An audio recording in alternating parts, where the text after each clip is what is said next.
দেখছেন কলকাতা টিভি, আপনাদের সঙ্গে আমি অর্পিতা। শুরু করছি সেরা 10। লোকসভায় রাহুলের চক্রব্যূহ তোপ। মহাভারতে অভিমন্যুকে 6 জন মেরেছিলেন। 21 শতকেও নতুন চক্রব্যূহ। মোদি শাহ সহ 6 জন চক্রব্যূহ নিয়ন্ত্রণ করেন। ছোট ব্যবসায়ীদের ওপর ট্যাক্স টেরিজম চলছে। মধ্যবিত্তর বুকেও পিঠে ছুরি মেরেছে কেন্দ্র। মোদি সরকারকে তোপ বিরোধী দলনেতার।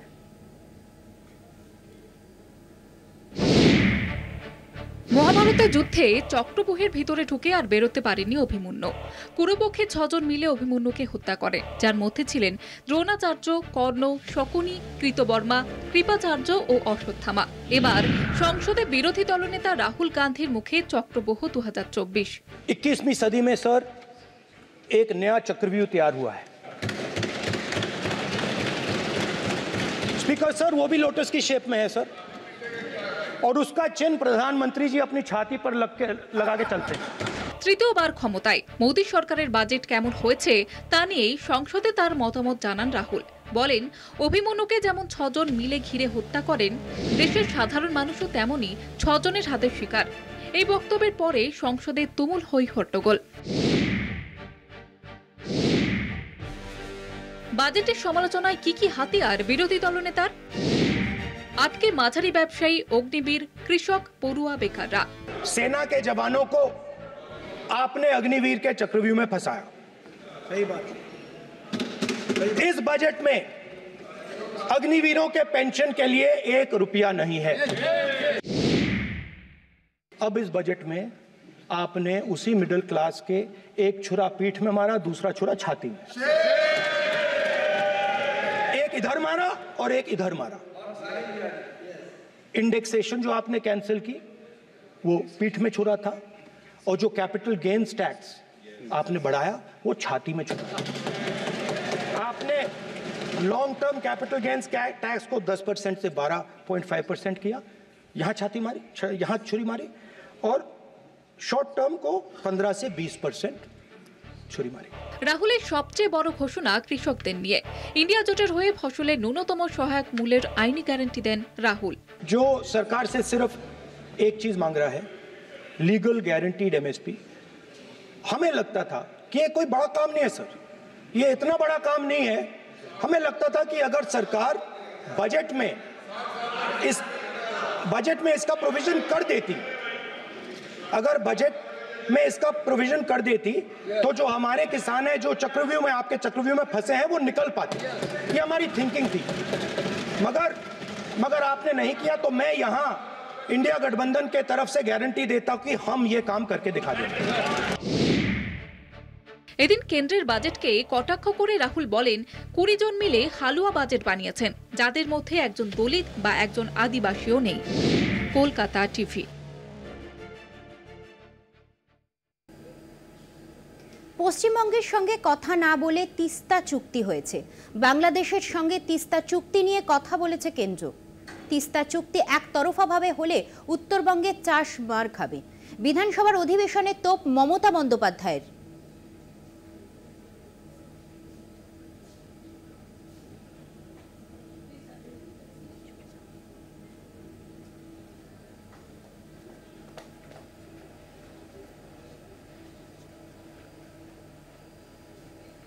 কলকাতা টিভির খবরের জের। বালি পুরসভায় বিল নিয়ে ওঠা দুর্নীতির অভিযোগ খতিয়ে দেখতে নবান্নর বিশেষ টিম। বালি পুরসভায় অডিট রিপোর্ট খতিয়ে দেখে 4 সদস্যের বিশেষ দল।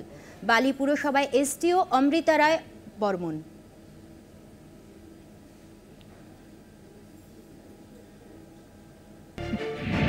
বালি পুরসভায় দুর্নীতির অভিযোগ খতিয়ে দেখতে নবান্নর টিম। বালি পুরসভায় নবান্নর 4 সদস্যের দল।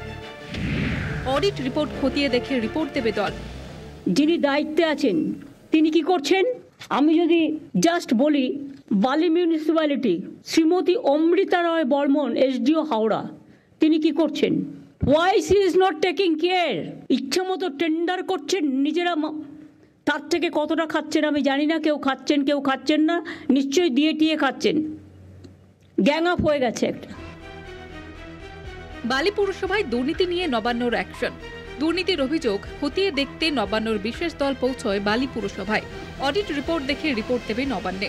দুর্নীতির অভিযোগ সামনে আসার অনেক আগেই মুখ্যমন্ত্রী কড়া ধমক দেন হাওড়া সদরের এসডিওকে। তারপরেও শোধরানোর কোনো লক্ষণ দেখা যায়নি।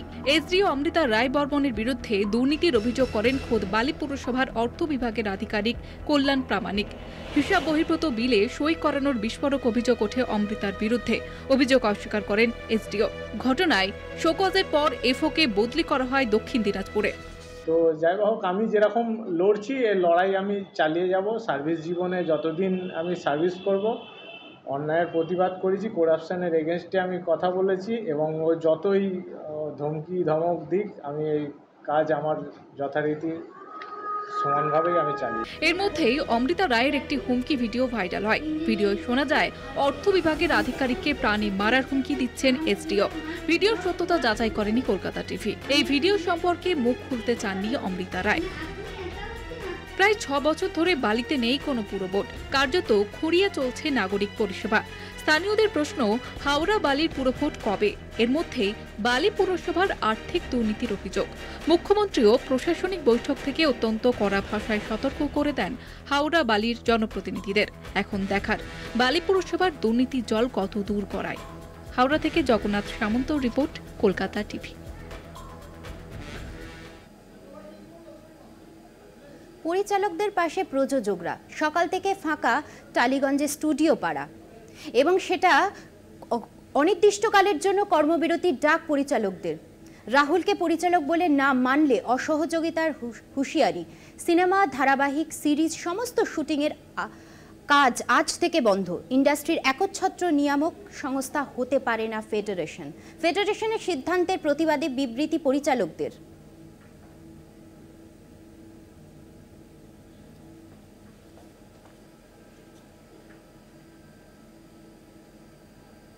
বিধানসভায় নীতি আয়োগের নজিরবিহীন ঘটনার আঁচ। মুখ্যমন্ত্রীকে হেনস্থার অভিযোগে বিধানসভায় নিন্দা প্রস্তাব সরকার পক্ষের। নিন্দা প্রস্তাবের ওপর আলোচনা, বিরোধিতা বিজেপির। ওয়াকআউট পদ্ম বিধায়কদের।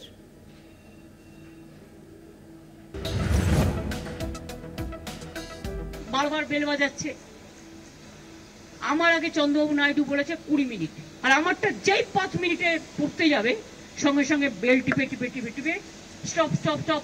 আচ্ছা ঠিক আছে, স্টপিং বলে আমি বলবো okay, you don't want to listen, চললাম। নীতি আয়োগের বৈঠকে বাংলার মুখ্যমন্ত্রী মমতা বন্দ্যোপাধ্যায়কে বলতে না দেওয়ায় তোলপাড়। মমতার দাবি, বৈঠকে অন্য রাজ্যের মুখ্যমন্ত্রীদের অনেক বেশি সময় বলতে দেওয়া হয়, কিন্তু তার বক্তব্যের মাঝে বারবার ঘন্টা বাজিয়ে বাধা দেওয়া হয়। যদিও বিজেপি মমতার এই দাবি খারিজ করে। She could have requested that she's going to continue speaking like some other chief ministers did, but she chose to use that as a excuse so that she can get out of the meeting. এই রাজনৈতিক চাপান উত্তরের আঁচ পড়েছে রাজ্য বিধানসভাতেও। সোমবার বিধানসভায় তুলকালাম। নীতি আয়োগের ঘটনা এবং মুখ্যমন্ত্রীর অভিযোগ নিয়ে নিন্দা প্রস্তাব তৃণমূলের, প্রতিবাদে ওয়াকআউট বিজেপির। ঠিক কি হয় বিধানসভায়? নীতি বৈঠকে মুখ্যমন্ত্রীর অপমান নিয়ে নিন্দা প্রস্তাব আনেন তৃণমূল বিধায়ক মানস ভূঁইয়া। প্রস্তাবের বিরোধিতা করে বিরোধী বেঞ্চ থেকে প্রতিবাদ জানান বিজেপি বিধায়করা। বিধানসভার ভিতরে শুরু হয় হট্টগোল, স্লোগান। স্পিকারের অনুরোধেও পরিবেশ শান্ত হয় না। বিজেপি বিধায়করা ওয়াকআউট করেন। বিধানসভার বাইরে বিক্ষোভ বিজেপি বিধায়কদের।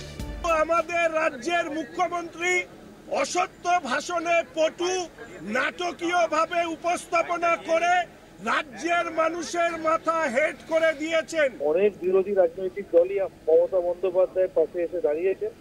সেই জায়গায় দাঁড়িয়ে আজকে বিধানসভায় এই প্রস্তাব গৃহীত হবে, এটা খুবই স্বাভাবিক, এবং সেটা বাংলা বিদ্বেষী বিজেপি মেনে নিতে পারবে না। তাই বিজেপির বিধায়করা নাটক করবে, বেরিয়ে আসবে। তারা এই সমস্ত নাটক করেই রাজনীতিতে বেঁচে থাকতে চাইছে। এদিন বিজেপির বিক্ষোভ চলাকালীনই বিধানসভায় পৌঁছন মুখ্যমন্ত্রী। তিনি স্পিকারের ঘরে যান। পরে বিধানসভা কক্ষে বাংলার বিভিন্ন ইস্যুতে বক্তব্য রাখেন। অধ্যক্ষ বিমান বন্দ্যোপাধ্যায় জানান, মুখ্যমন্ত্রী নিজের সংসদীয় দায়িত্ব পালন করতে নীতি আয়োগের বৈঠকে গিয়েছিলেন। তাকে বক্তব্য রাখতে বাধা দেওয়া হয়েছে, যা অত্যন্ত নিন্দনীয়। বিধানসভায় গৃহীত নিন্দা প্রস্তাব কেন্দ্রীয় সরকারের কাছে পাঠানো হবে। এটা একটা ভালো আলোচনা হয়েছে। সাংবিধানিক প্রেক্ষাপটে বাংলার বঞ্চনার চিত্র উঠে এসেছে, এবং আমাদের প্রিয়তম মুখ্যমন্ত্রী মমতা বন্দ্যোপাধ্যায় কিভাবে হিউমিলিয়েটেড হয়েছেন। সারা ভারত ছি ছি করছে। বাংলায় বিজেপি মুখ দেখাতে পারবে না এই ঘটনার পর। সেটা আজকে এক্সপোজ হয়েছে। ওরা দেখলেন আলোচনায় অংশগ্রহণ না থেকে চলে গেল স্লোগান দিতে দিতে, এটাই তো ওদের কাজ। শনিবার নীতি আয়োগের বৈঠকে ইন্ডিয়া জোট শরিকদের মধ্যে একমাত্র মমতা বন্দ্যোপাধ্যায় যোগ দেন। শুধু বাংলার জন্য নয়, বাকি সবার হয়ে সওয়াল করতেও নীতি বৈঠকে যোগ, বলেন মুখ্যমন্ত্রী। যদিও বৈঠকের মাঝপথেই ওয়াকআউট করেন মমতা, যা নিয়ে তুমুল রাজনৈতিক চর্চা। কলকাতা টিভি। প্রশাসনের নির্দেশ, সবজির দাম নিয়ন্ত্রণে বাজারে বাজারে চলছে টাস্কফোর্সের অভিযান। আসানসোলের নিয়ামতপুর বাজার সহ বাস্ত্রনী সুপার মার্কেটে অভিযান চালালো টাস্কফোর্সের সদস্যরা। পাইকারি ও খুচরো বাজারে আলু পেঁয়াজের দাম ধর্মঘট উঠে যাওয়ায় কিছুটা কমেছে আলুর দাম। সবজির বাজার দর নিয়ন্ত্রণে টাস্কফোর্সের অভিযান। বাজারে বাজারে টাস্কফোর্সের হানা। এখনো কিছু সবজির দাম আকাশ ছোঁয়া, কিছুটা কমেছে আলুর দাম। কলকাতার বিভিন্ন খুচরো বাজারে 30 থেকে 32 টাকা বিক্রি হচ্ছে জ্যোতি আলু। সবজির দাম এখনো বেশ চড়া। বাঁশদ্রোণী সুপারমার্কেটে টাস্কফোর্সের অভিযান। চন্দ্রমুখী 35, জ্যোতি আলু 32, পটল 40 টাকা কেজি, টমেটো 60 টাকা। বাজার দর নিয়ন্ত্রণে আনতে টাস্কফোর্সের অভিযান চলছে। আলুর সঙ্গে সবজি এবং মাছ মাংসের বাজারেও অভিযান চলছে। এখানে যা রেট আছে ঠিকঠাকই আছে, মালের কোয়ালিটি অনুযায়ী। এছাড়া অন্যান্য সবজিও রিজনেবল প্রাইসে বিক্রি করছে। ওই দুটো তিনটে যে আইটেম, টমেটো, ক্যাপসিকাম আর বিনস, ওই তিনটে অন্য স্টেট থেকে আসছে বলে একটু বেশি দাম, ওটাও ধীরে ধীরে পড়ছে। ক্রেতারা বাজারে আসছে, ক্রেতারা সস্তাতেই আনাজ খাচ্ছে, মোটামুটি অনেকটাই সস্তা হয়ে গেছে হিসাবে। আলুর তুলনায় সবজি এখন সস্তা। মানুষ আলু খাবার আগে দুবার ভাবছে, কিন্তু সবজি যা দাম হয়ে গেছে, সবজি খাবার আগে আর চিন্তা করতে লাগছে না মানুষকে। 50-60 টাকা কিলো ভালো বেগুন হয়ে গেছে, 40 টাকা কিলো পটল হয়ে গেছে, ঢেঁড়স 40-50 টাকা কিলো হয়ে গেছে। হ্যাঁ, একটু কমেছে। আমি হাতিবাগানেও যাই, এটা মানিকতলা বাজারেও আসছি, মানে এক সপ্তাহ হয়েছে। আগের সপ্তাহের থেকে বেশি দাম ছিল, স্বস্তি বাজার হচ্ছে। এখন কমেছে, সত্যি কমেছে। আসানসোলের নিয়ামতপুর বাজার ঘুরে দেখেন কৃষি বিপণন দপ্তর এবং এনফোর্সমেন্ট ব্রাঞ্চ। আমাদের জেলা প্রশাসনের নির্দেশ অনুযায়ী আমরা এখানে কিছু হোলসেল দোকান, কিছু রিটেল মার্কেটে আমরা আলু পেঁয়াজের কি রেট চলছে সেটাই আমরা দেখলাম। আমরা দেখলাম যে হোলসেল কি রেট আছে, কিভাবে তারা কততে কিনেছে, কততে বিক্রি করছে, যাতে খুচরো সাধারণ মানুষ একটা রিজনেবল দামে ওরা পায়। মুখ্যমন্ত্রীর নির্দেশ, 2 মন্ত্রীর উদ্যোগ, আলু ধর্মঘট প্রত্যাহার, বাজারে বাজারে টাস্কফোর্সের হানা, কিছুটা স্বস্তি ফিরেছে মধ্যবিত্তের। কলকাতা টিভি। গঙ্গায় জলস্তর বাড়তে ফের ভাঙন মুর্শিদাবাদের শামশেরগঞ্জে। গঙ্গায় তলিয়ে যায় কৃষি জমি থেকে বাড়ি, প্রায় 15টি বাড়ি নদীগর্ভে। আতঙ্কে ঘরছাড়া গ্রামবাসীরা। ভাঙন আতঙ্কে নতুন শিবপুর প্রাথমিক বিদ্যালয়ে নেই কোনো পড়ুয়া। আতঙ্কিত স্কুলের প্রধান শিক্ষকও। ভাঙন রোধে স্থায়ী সমাধানের দাবি স্থানীয়দের। চোখের সামনে নিমেষে তলিয়ে গেল দালান বাড়ি সহ কৃষি জমি। ভাঙন শামশেরগঞ্জের নতুন শিবপুর ভাঙা লাইন এলাকায়। ঘরছাড়া প্রায় 20টি পরিবার। ক্রমে ভাঙছে নদীর পার। নিজেদের ঘর গেরস্থালি সামগ্রী বাঁচাতে ব্যস্ত নদীর পাড়ের মানুষরা। মুর্শিদাবাদের শামশেরগঞ্জে ভাঙন আতঙ্কে ঘুম নেই স্থানীয়দের। নদী ভাঙনের হাত থেকে যতটুকু বাঁচানো যায় তারই প্রাণপণ চেষ্টা চালাচ্ছে এলাকাবাসীরা। নিজেদের তৈরি করা বাড়ি ভাঙন আতঙ্কে ভাঙতে বাধ্য করছেন স্থানীয়রা। ভাঙনের আতঙ্কে এলাকা ছেড়ে অন্যত্র আশ্রয়ের খোঁজে তারা। বর্ষা আসতেই গঙ্গা বক্ষে জলস্তর বৃদ্ধির ফলে ভাঙন ভরা গঙ্গায়। ইতিমধ্যে বেশ কয়েকটি বাড়ি নদীগর্ভে চলে গেছে বলে জানালেন দুর্গতরা। এখন তো ভাঙছে পড়ছে, একটু আমাদের পড়ে গেছে, 10-12 ঘর পড়ে গেছে, পড়ে গেল। এখন আমাদের সাথে নিজের কথা ঘরের ভিতরে আলটুলি কিছু কিছু ভাঙতে বাইর করতে পারেনি, সব পড়ে গেল, জলে সব পড়ে গেল। গরিব মানুষ পড়েছিলাম, কোথায় যাবো, কোথায় থাকবো? আমাদেরকে কিছু সাহায্য দিতে হবে। আমরা কোথায় যাবো এখন? কোথায় যাবো? এখন তো রাস্তাতেই আছি, কোথায় যাবো বলেন? না, কেউ তো এখন আসেনি। কেউ আসেনি না, আমরা তো সব রাস্তায় জিনিস ফেলে রেখেছি, অনেক জিনিস তো চলে গেল, আমরা কোনো জিনিস টানতে পারিনি, আমার 3টা ঘরের, হ্যাঁ ঘর তলিয়ে গেছে। শিবপুর প্রাথমিক বিদ্যালয়ে দুর্গতদের খাবারের ব্যবস্থা করা হয় পঞ্চায়েতের পক্ষ থেকে, তবে ভাঙন কবলিত মানুষের পাশে প্রশাসন আছে বলে জানান পঞ্চায়েত প্রধান। 10খানা মতো বাড়ি, তাতে মোটামুটি 20টা মতো পরিবার ইফেক্টেড হয়েছে। তারা এখন ঘর ছাড়া, কাদা বস্তা থেকে শুরু করে আমরা পিচিং বস্তা, কালো বস্তা দিয়ে যথেষ্টভাবে সেটা আমরা মেরামতির কাজ করেছিলাম। ভাঙন রোধে স্থায়ী সমাধান চান স্থানীয়রা। কার কাছে যাবেন দুর্গতরা, এই প্রশ্নই ঘুরপাক খাচ্ছে এলাকাবাসীর মনে। শামশেরগঞ্জ থেকে কল্যাণচন্দ্র ও জয়ন্ত রায়ের রিপোর্ট, কলকাতা টিভি। ক্লাবে 2 ছাত্রকে আটকে মারধর, র্যাগিংয়ের অভিযোগ। কাঠগড়ায় বেলগড়িয়ার আদর্শ পল্লী ক্লাব। অভিযুক্ত তৃণমূল ছাত্র পরিষদের 2 নেতা রানা ও রাকেশ। বেলঘড়িয়া থানায় অভিযোগ দায়ের 2 আক্রান্তের। অভিযুক্তদের খোঁজে তল্লাশি পুলিশের। দলে যোগ দিতে ক্রমাগত চাপ, রাজি না হয় হুমকি, মারধর। 2 ছাত্রকে খুনের হুমকি। কাঠগড়ায় 2 তৃণমূল ছাত্র নেতা। রথের দিন ঘটনার সূত্রপাত। দলে যোগ না দেওয়ায় তৃণমূল ছাত্র নেতাদের কোপের মুখে পড়েন 2 ছাত্র। বেলঘড়িয়ার ভৈরব গাঙ্গুলি কলেজের সঞ্জয় দাস ও সায়ন্তন রায়। অভিযোগ, দলে থেকে কাজ না করলে প্রাণে মেরে ফেলার হুমকি দেওয়া হয়। এই অভিযোগে কাঠগড়ায় 2 তৃণমূল ছাত্র পরিষদ নেতা দেবজ্যোতি দে ওরফে রানা ও রাকেশ ভৌমিক। রানাদাকে কি বলছিস? রাকেশ দা, রানাদাকে কি বলেছি ভাই? আদর্শ বলিতে ভোলাকে কি বলেছিস? আমি তোকে কি বললাম? আমি তোর বাড়ির বাইরে যাচ্ছি, তাকে ফোন করে জিজ্ঞেস কর, আমি কিছু রানাদাকে বলেছি। আমি বাড়ির সামনে যাচ্ছি, সল্ট আউট করবি, কথা বলবি। আমি তোকে কি বলছি? বাইরে মিটা। আজকে যদি তুই না বেঁচে রাখিস, তোর বাবাকে কে দেখবে? তৃণমূল ছাত্র পরিষদে যোগ দিতে রাজি হননি সঞ্জয়। তাকে বেলঘড়িয়া দেশপ্রিয় নগর এলাকায় একটি ক্লাবের সামনে মারধর করা হয় বলে অভিযোগ। সঞ্জয়কে বাঁচাতে গেলে সায়ন্তনকে ক্লাবে আটকে রাখা হয় বলে অভিযোগ। মারধরের পাশাপাশি চলে র্যাগিং। আমাকে মারপিট শুরু করে দেয়, মেরে আমার নাক পাক ফাটিয়ে দেয়। তারপর আমি রাত্রিবেলা গিয়ে মেডিকেল করি, মেডিকেল করে, আর সেদিন আমি এফআইআরটা করিনি। সেদিন রাত্রিরেও প্লাস আমার কাছে থ্রেট বল আসে।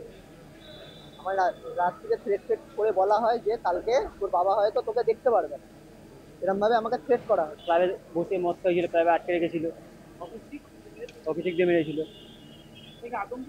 নিশ্চয়ই আতঙ্কিত তো হবই, একদম স্বাভাবিকভাবেই ঘটনাকে কেন্দ্র করে রাজনৈতিক চাপানুতর। তৃণমূলকে নিশানা বিরোধীদের। তৃণমূল পরিষ্কার একটা মডেলে কাজ করে, তা হচ্ছে একটা এলাকায় কিছু কিছু মানুষকে এক্সট্রা কনস্টিটিউশনাল এম্পাওয়ারমেন্ট দেব, তাদের আইন প্রশাসন সবকিছুর ক্ষমতায় তাদেরকে বলিদান করে দেব। তারা তাদের মতো করে সেখানে পুকুর ভরাট থেকে শুরু করে বেআইনি বিল্ডিং তৈরি করা থেকে শুরু করে পুজো কমিটি, ক্লাব, পাড়ার হোল নাইট ফাংশন থেকে শুরু করে সবকিছু দখল করে রেখে দেবে। মার ধর গুন্ডাগিরি চাইছে তাই করবে। তার বদলে তারা হবে সেই এলাকার তৃণমূল কংগ্রেসের মাথা। ভোটের সময় তারা তৃণমূলকে ভোটটা পার করে দেবে। মিথ্যে না এই অভিযোগটা? সত্যি মিথ্যে অভিযোগ। আপনারা ইনফ্যাক্ট যদি দেখেন ওরা যে মেডিকেল রিপোর্ট দিয়েছে, সেখানেও কোনো ইনজুরি মেনশনিং নেই।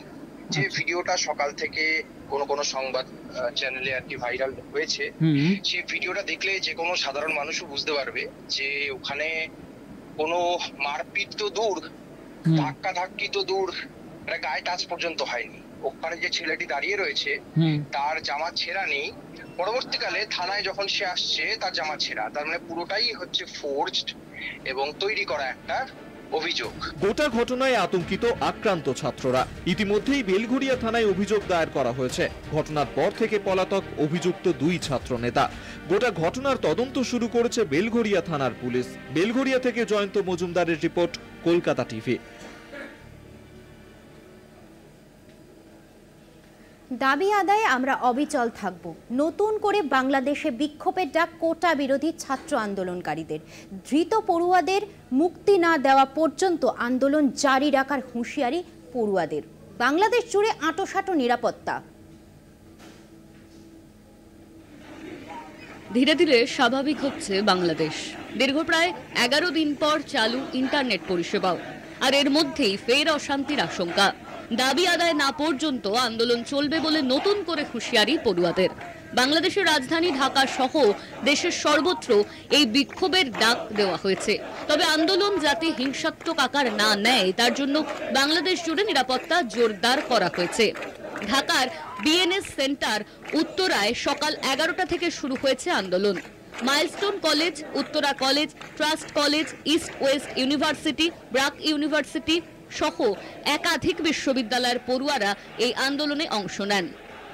ছাত্র আন্দোলনের অন্যতম নেতা আব্দুল কাদের জানিয়েছেন, ধৃত আন্দোলনকারীদের বন্দুকের সামনে জোর করে বিবৃতি দেওয়ানো হয়েছে।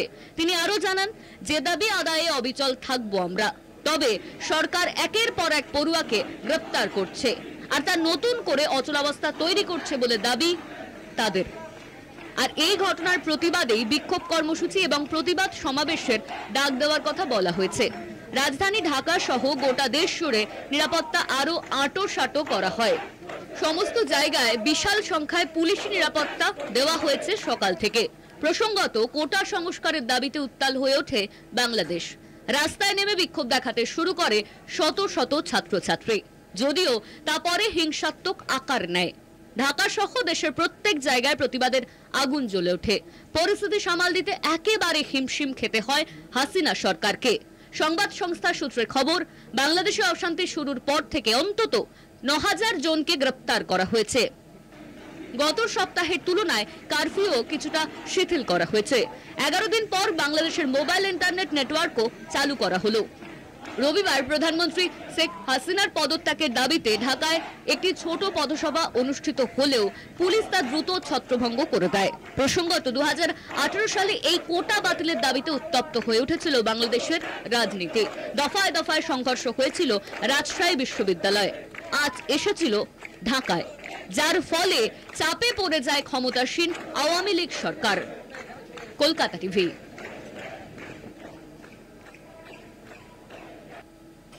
সেরা 10 আজ এই পর্যন্তই। দেখতে থাকুন কলকাতা টিভি, রাত দিন 7 দিন।